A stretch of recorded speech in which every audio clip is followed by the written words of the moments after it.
안녕하세요. 꿈장TV의 이수경입니다. 지금 시간은 훈육 방법에 대한 이야기를 해보려고 합니다. 주제는 아이가 잘 놀다가 갑자기 소리 지르고 짜증내고 화를 내요. 이런 경우 어떻게 합니까? 그리고 이런 행동들이 자주 반복됩니다. 라는 주제를 함께 생각해 볼게요.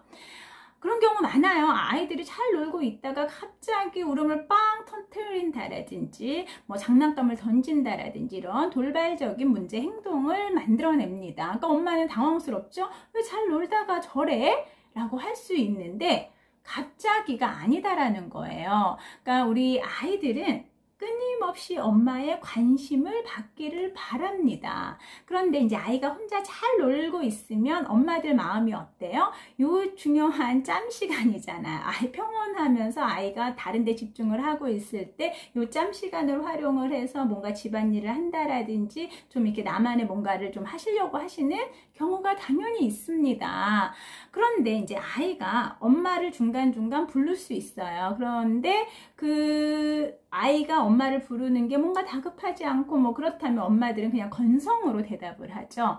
그러면 아이가 엄마를 부른다라는 거는 뭔가 조금 마음에 불편함이 있는 거거든요. 그렇기 때문에 이럴 때 빨리 대응을 해줘야 되는데 아직은 문제 행동이 일어나지 않았기 때문에 별 대수롭지 않게 건성으로 하고 무시하게 되는 거예요. 그러면 이제 아이가 뭐예요? 엄마가 나에게 관심이 없구나 라고 생각을 하면서 어떻게 하는 거예요? 이제 왕 터트리는 겁니다. 그렇기 때문에 부모님이 엄마가 어떻게 하셔야 되냐면 미리 문제 행동이 생기기 전에 아이를 중간중간 잘 놀고 있다고 하더라도 아이에게 집중하는 아이 컨택 시간을 가지셔야 되는 거예요. 그러니까 그게 길 필요도 없거든요. 한 5초에서 10초 그 정도에서 아이 어머 지금 뭐 장난감 가지고 잘 놀고 있네. 와 멋지다. 무슨 말씀인지 아시겠어? 이런 식으로 중간중간 아이 놀이를 잘 하고 있는 거에 대한 격려를 해주고 지지를 해주고 엄마가 널 계속 관심 있게 보고 있어. 이거를 해주면 돼요. 그러면 아이들이 안심을 하고 놀이 시간이 길어지게 됩니다. 그리고 이제 두 번째, 이런 행동들, 문제 행동들이 반복됩니다. 이런 경우 있습니다. 이런 경우도 뭐냐? 아이라고요. 울고 떼쓰고 짜증내고 뭐 화내고 이런 게 힘들겠죠. 당연히 그게 왜 좋은 감정은 아닌 거니까.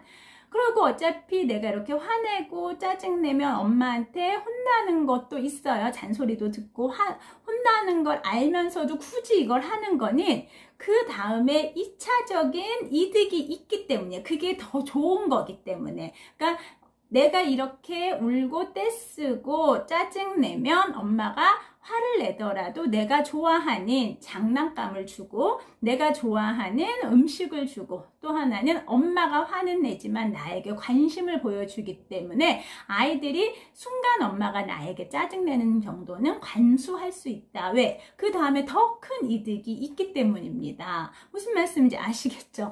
그렇기 때문에 아이를 이렇게 길들이시면 안 돼요. 그러면 이 문제 행동들이 더 크게 나타나는 거죠. 그리고 밖에서는 더 도드라지게 행동을 더 하죠. 그쵸? 왜냐하면 엄마가 사람 많을 때는 어떻게 해요? 더 빨리 이거를 해결해 주기 때문에. 그쵸? 그래서 집에서는 또 잘 놀다가 밖에서 더 울음을 빵 터뜨린다라든지 짜증을 낸다라든지 물건을 던진다라든지 그러면 엄마가 뭐 그 순간을 모면하기 위해서 뭐 스마트폰을 당장 주든지 그러니까 뭔가 아이가 요구하는 거를 해결해 준다라는 거예요. 아이는 이제 그게 뭐가 되는 거예요? 학습이 된다라는 거. 이거 매우 좋지 않거든요.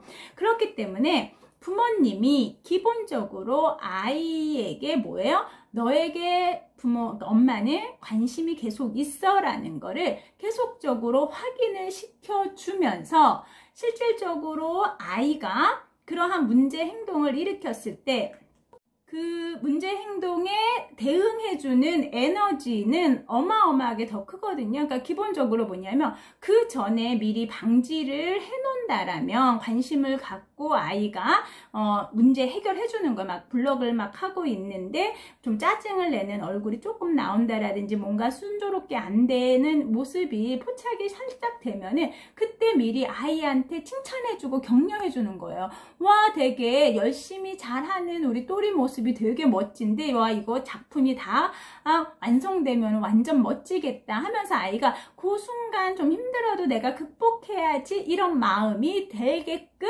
해주시는 그런 분위기가 필요하다. 그러니까 문제 행동이 일어나기 이전에 예상되는 뭔가가 보이면 그 이전에 해결을 해주고 그 이전에 격려해주고 지지해주고 이게 필요한 거예요. 그러니까 문제 행동이 도드라져서 하면은 뭐요? 거기에 에너지 쏟는 것도 너무 힘들어요. 근데 미리미리 이거를 미연에 방지하듯이 격려해주고 지지해주고 관심을 가져준다면 그 에너지의 노력은 10분의 1이면 충분히 그러니까 충분히 그 상황을 안 만들 수 있다. 이거 매우 중요한 거거든요. 그래서 제가 오늘 드리는 이 팁은 뭐냐면, 아이가 문제 행동을 일으킨다라는 거는 부모님의 관심, 이거에 대한 체크고, 그 부분에 대해서 아니면 2차적인 뭔가에 대한 득이 있기 때문이에요. 그러면 그거 이전에, 문제 행동을 일으키기 이전에 미리미리 아이를 관찰해서 그런 문제가 생기지 않게끔 미연에 넣어주시는 게 필요하다. 그리고 도리어 그런 문제 행동을 일으켰을 때는 안 해주는 걸로 가셔야 돼요. 왜냐하면 문제 행동 일으켰는데 그때 가서 그거를 무조건 이제 누르려고 화내면서 그거를 아이가 원하는 걸 해준다. 그러면 아이는 어떻게 되겠어요?